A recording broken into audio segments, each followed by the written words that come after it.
안녕하세요. 역사가 뚫린다. 성경이 보인다. 역사 드라마로 읽는 성경 중간사편. 자, 저희가 이스라엘 페니키아 지역을 놓고서 프톨레미 왕국과 셀루쿠스 왕국이 총 5번에 걸쳐서 5차에 걸친 전쟁을 하는 거 이야기했습니다. 자, 1차전은 이제 뭐 직접적인 이제 전투가 아니고 어떻게 보면 이제 구레네 총독이 이제 중간에 끼어가지고 벌어진 전투라서 큰 의미가 없고요. 2차전, 3차전에 대해서 저희들이 다니엘서 11장에 나오는 살떨리는 예언과 함께 실제 역사와 그 예언이 어떻게 성취되었는가 지난 시간에 한번 살펴보았고요. 자, 오늘은 이제 4차 시리아 전쟁, 5차 시리아 전쟁에 대해서 살펴볼 텐데, 이 두 전쟁 모두 셀루쿠스 왕국에서 대왕이라는 칭호를 받는, 대왕은 누굽니까? 최초 원조 대왕은 누굽니까? 바로 알렉산더죠. 그 알렉산더의 후계자임을 자처하면서 스스로 대왕으로 칭했던 이 안티오코스 3세, 실제 대왕다운 그 풍모가 많이 있습니다.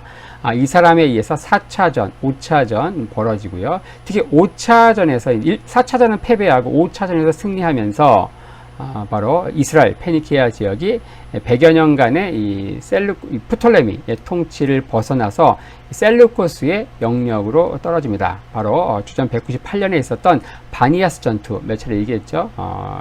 성경적 지명으로는 가이사라 빌립본데 현재 지명이 바니아스 전투 이후에 승리하게 된다. 안티오코스 3세의 등장과 함께 모든 상황이 이제 급 반전을 거두게 되죠.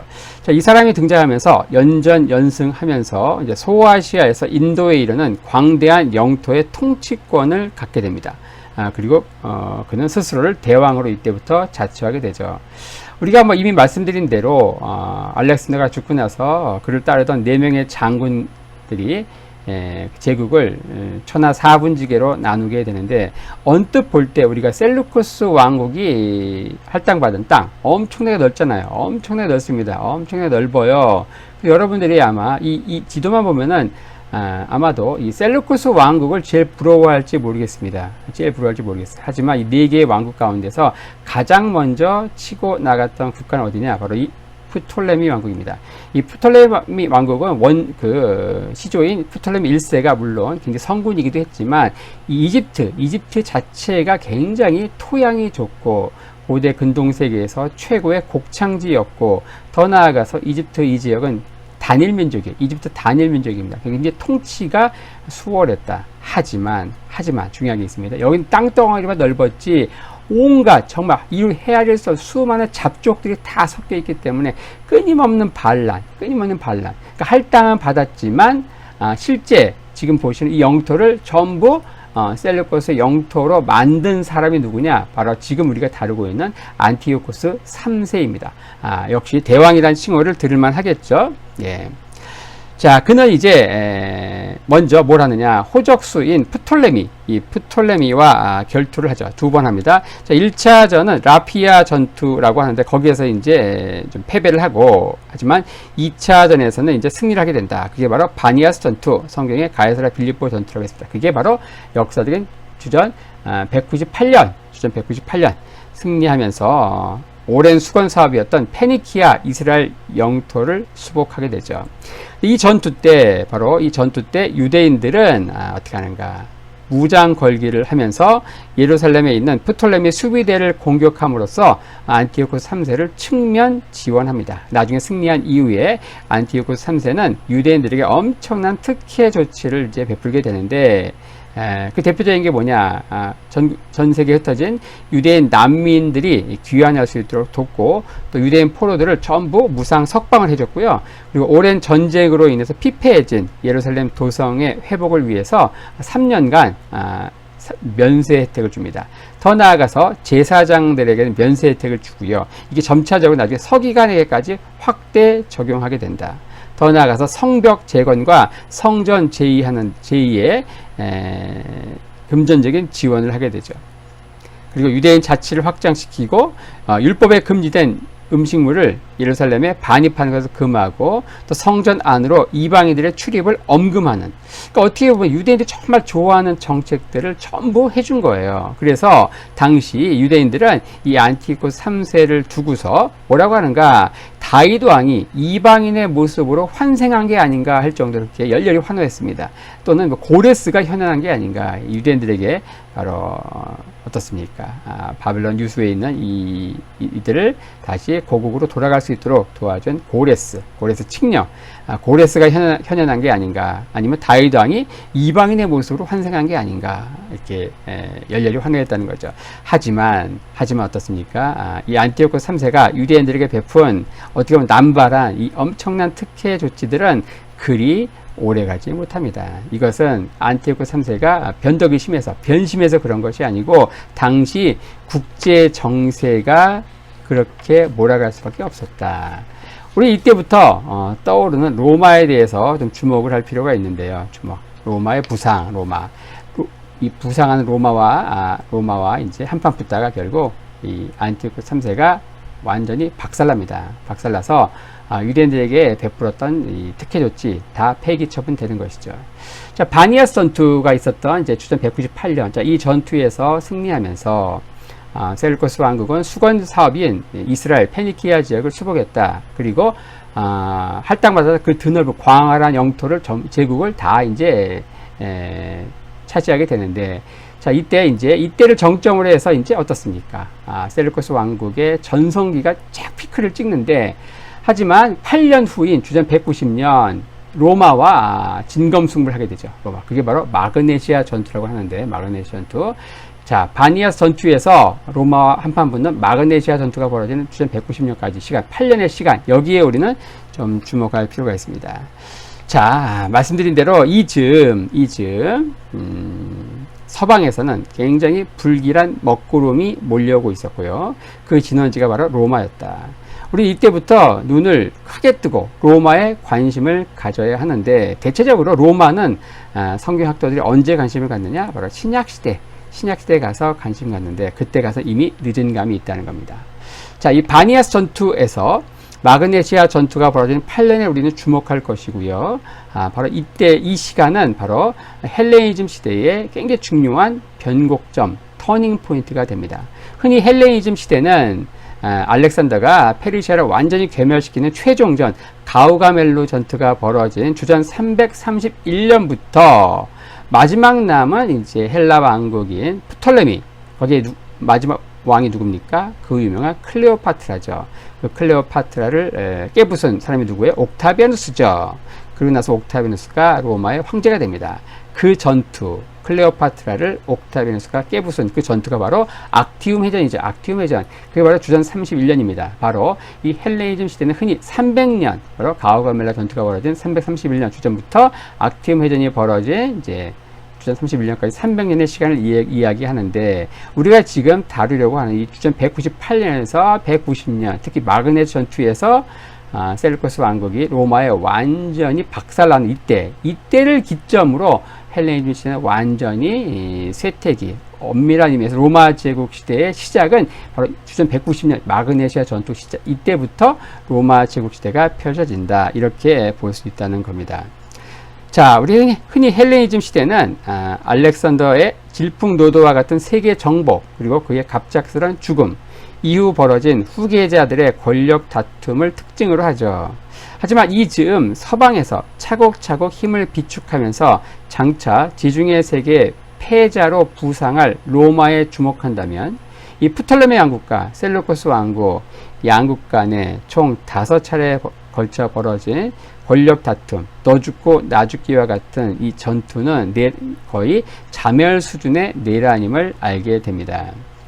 자, 마그네시아 전투는 이제 바로 바니아스 전투 승리로 그리스 세계를 제패한 셀루코스 왕국과 바로 그 직전에 2차 포에니 전투 승리로 지중해 세계를 제패한 로마, 즉 셀루코스와 로마가 맞붙은 진검승부다, 이렇게 얘기할 수 있는데, 바로 이때 그 상황이 이렇습니다. 자, 바로 안티오코 3세 당시에 셀루코스 왕국이 이렇죠, 동방에서는. 하지만 서쪽에서 어떻습니까? 로마가 바로 1차, 2차 포에니 전쟁에서 승리하면서 지중해 세계를 다 먹고요. 심지어 자신들의 헬라 제국의 본류인 마케도니아 왕국까지 먹어요. 그때가 바로 주전 197년입니다. 주전 197년. 바로 이 지역을 이제 먹게 되는 바니아스 전투가 주전 198년이잖아요. 198년. 근데 바로 1년 차이를 두고 바로 여기까지 먹게 되면서 서쪽은 어떻게 돼요? 바로 서쪽은 로마가 다 먹게 되는 것이고, 이 동쪽은 누가 먹는 거예요? 셀루코스가 다 먹게 되는 것이고, 결국은 진검승부를 위해서 둘이 한판 붙을 수밖에 없는 상황이었다. 그게 바로 주전 190년에 벌어진 마그네시아 전투였다는 겁니다. 자, 우리 여기서 이제 로마, 이 전투에서 이제 마그네시아 전투에서 로마가 승리하죠. 이 전투 승리로 로마는 이제 승승장구의 상승 기류를 타고 셀루코스 왕국은 급전직하의 내리막길을 이제 타게 되는데, 이때부터 진정한 의미의 로마 제국 시대의 개막을 알려야 한다, 이렇게 얘기했습니다. 로마 역사 우리가 이제 뭐 마카비 왕조 하면서 신약 시대 할 때 본격적으로 좀 디테일하게 다루긴 할 건데, 여기서 좀 간략한 도표를 통해서 로마 역사, 지금까지 역사 한번 살펴볼 필요가 있습니다. 로마가 건국한 것은 주전 753년. 로마의 건국자가 누구였는가? 바로 로물루스였습니다. 로물루스. 이 로물루스 이름에, 우리는 단군이죠, 단군. 바로 이 로물루스에 의해서 로마가 건국했기 때문에 그 이름을 따서 로마라는 이름이 나왔고요. 처음에는 왕정으로 시작합니다. 7명까지. 하지만 나중에 공화정으로 바뀌는 게 주전 509년이다. 그리고 최초의 성문법인 12표법. 평민들의 지위가 이제 보장이 되는 거죠. 주전 449년. 그리고 이제 켈트족에 의해서 잠시 로마가 함락되는 게 주전 390년. 그리고 삼림족을 격파하면서 영토를 확장해 나가는 과정. 자, 중요한 건 뭡니까? 주전 753년. 이때 건국했던 로마가 대략 500년쯤 지난 주전 270년 바로 이탈리아 반도를 다 통일했다는 거예요. 이탈리아 반도를 통일했다. 여기서 딱 멈췄다고 하면은 어떻습니까? 로마는 현상 유지만 되는 것인데, 이제 바다로 진출을 해야 됩니다. 근데 바다로 진출하려면 그 당시 지중해 패권자가 누구였는가? 바로 카르타고입니다. 해상 무역의 강자, 전 세계 최고의 해군을 갖고 있던 그 카르타고. 그 카르타고와 한판 붙고 바다로 진출할 것이냐, 아니면 반도 내에 머물 것이냐, 그 두 가지 갈림길에서 이탈리아는, 로마는 어떻습니까? 바로 전자, 한판 붙는 걸 택합니다. 그러면서 그 카르타고와 총 2번 붙으면서 1차전, 2차전 승리하죠. 바로 이 2차전, 여기에 주목할 필요가 있는데, 이 2차전에서 카르타고의 맹장 누굽니까? 한니발. 이 한니발에 의해서 로마가 완전히 쑥대밭이 되죠. 로마의 쑥대밭. 이 한니발이 이제 겨울에 코끼리 부대를 이끌고 눈 덮인 알프스 산맥을 넘고 로마에 쫙 나타나는 거예요. 자, 그걸 그대로 흉내낸 게 누굽니까? 바로 나폴레옹이기도 하죠. 자, 어쨌든 이 한니발에 의해서 수년간 완전히 그냥 조롱당하던 로마. 그 한니발을 무찌른 사람이 누굽니까? 로마에 나타난 스키피오 장군이 있습니다. 스키피오. 자, 그렇게 어쨌든 1차전, 2차전 이제 전부 승리하면서 지중해 세계를 다 접수한다. 서쪽 지중해죠. 자, 그리고 나서 어떻습니까? 주전 197년 바로 헬라 제국의 본류라고 할 수 있는 마케도니아 왕국, 카산더가 통치했던 그 마케도니아 왕국을 먹게 된다. 그 마지막 왕이 필립 5세죠. 자, 이렇게 하면서 서방은 로마가 완전히 다 접수한 상황이었고, 주전 197년. 그리고 그 전해인 주전 198년 안티고스 3세는 이제 프톨레미 왕국을 무찌르고 오랜 수건이었던 이스라엘 페니키아 지역을 차지하게 됐는데, 자, 결국은 둘이 한판 붙을 수밖에 없는 이제 그런 이제 상황에 들어갔다는 거. 자, 전투가 이제 벌어진 것은 바로 어디였습니까? 바로 여기입니다. 마그네시아. 여기서 전투가 벌어진다. 주전 190년 전투가 벌어집니다. 190년. 이 전투가 이제 벌어지게 되는 이제 상황은 우리가 이제 이 상황은 한니발이 제공하죠. 이 한니발이 로마 전투에서 지고 나서 어디로 망명하는가? 셀루코스 왕국의 안티오코스 3세에게 가는 거예요. 자, 그러면서 뭐라고 제안하는가? 나는 로마와 오랫동안 전쟁을 해가지고 그들의 전술과 약점, 혼이 꿰뚫고 있다. 그러면서 나한테 약간의 군대만 주면 자신은 카르타고로 가가지고 돌아가서 남쪽에서 이제 이렇게 이탈리아 로마를 치고 안티오코 3세는 이제 어때요? 서쪽에서 이렇게 와서 치고 이렇게 협공하면 로마를 금방 무너뜨릴 수 있다. 이렇게 제안을 한 거예요. 그래가지고 이제 거기에 딱 솔깃해가지고 안티오쿠스 3세가 결국 로마와 일전을 붙은 겁니다. 그게 마그네시아 전투다. 하지만 이 전투에서 결국은 이제 패하게 된다. 당시 셀루쿠스 군대가 6만, 로마는 3만. 숫자적으로 2배나 되는 수적 우세가 있었지만 어떻습니까? 전투에서 전사자는 셀루쿠스가 33,000, 그리고 로마는 324명. 와, 3만 명이 죽고 여기는 300명이 죽었어요. 숫자는 6만 명이고 여기 3만 명이야. 말이 됩니까? 예. 자, 이런 상황. 당시 셀루코스는 150년 전 알렉산더가 쓴 밀집 방어진 거기에서 단 한 번도 조금 더 발전한 게 없었어요.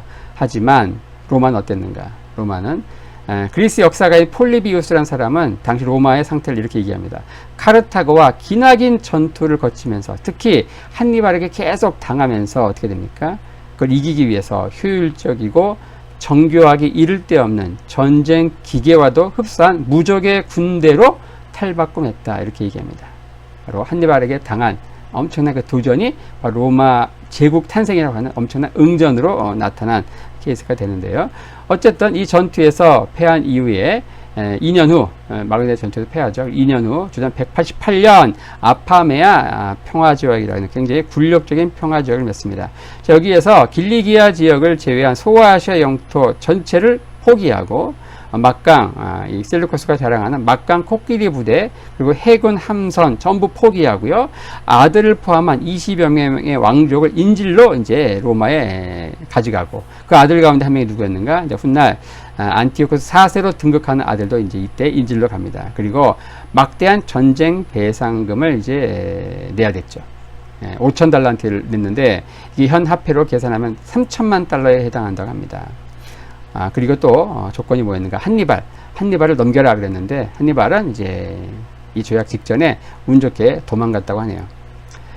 이렇게 하면서 이제 무섭게 비상하던 셀루코스 왕국은 로마라는 철퇴를 맞고 날개가 꺾이면서 이제 급전직가 떨어지죠. 이 대왕이라는 칭호를 갖던 이제 안티오쿠스 3세, 그는 이 엄청난 전쟁 배상금 마련을 위해서 당시 돈이 어디에 몰려 있었습니까? 바로 신전이에요, 신전. 오늘날도 그렇죠. 바로 종교단체에 돈이 제일 많습니다. 그래서 당시 엘람 신전을 약탈하다가 결국 시민들에게 살해됩니다. 자, 이렇게 하면서 이 안티오쿠스 3세 대왕이라는 칭호를 받는 안티오쿠스 3세의 등장과 함께 셀루코스 왕국은 놀랍게 비상하다가 로마라는 철퇴를 맞고 허무하게 주저앉게 되는데, 당시 그런 상황을 다니엘은 다니엘서 11장 18, 19절에서 이렇게 이야기하고 있습니다. 그 후에 근데 여기 안티오코스 3세입니다. 셀루코스 왕국의 안티오코스 3세. 그가 얼굴을 섬들로 돌이켜 많이 취할 것이나, 이 섬들로 돌이켰다. 지중해 섬들을 포함해서 당시 패자가 된 로마를 얘기하는 것이죠. 로마와 한판 붙게 되는 상황을 얘기하고 있죠. 한 대장이 있어서 그의 보이는 수욕을 씻고 그 수욕을 그에게로 돌릴 것이므로, 여기에 나타난 로마의 대장이 누군가? 바로 한니발을 무너뜨린 스키피오죠. 스키피오. 이 마그네시아 전투에서 셀루코스 군대를 박살낸 스키피오를 얘기합니다. 그가 드디어 그 얼굴을 돌이켜 자기 땅 산성들로 향할 것이나, 전쟁에서 패하고 고국으로 돌아가죠. 그 엘람 신전을 털다가 이제 성난 시민들에 의해서 밟혀 죽게 되는데, 거쳐 넘어지고 다시는 보이지 아니하리라, 그런 상황을 이렇게 노래하고 있습니다. 자, 이렇게 하면서 안티오코스 3세 때 제국으로 다시 등장했다가 서쪽에 등장한 복병 로마라는 철퇴를 맞고 무너지게 되는, 그 이후에 셀루코스 왕국은 거의 종이호랑이 껍데기밖에 남지 않은 그냥 땅덩어리만 넓었지 금고는 빈털털이었던 그 왕국을 받아서 그의 아들 셀루코스 4세, 그리고 그의 동생이 이제 안티오코스 4세로 넘어가는 그 통치기가 어떻게 되는가, 그것은 다음 영상에서 살펴보도록 하겠습니다.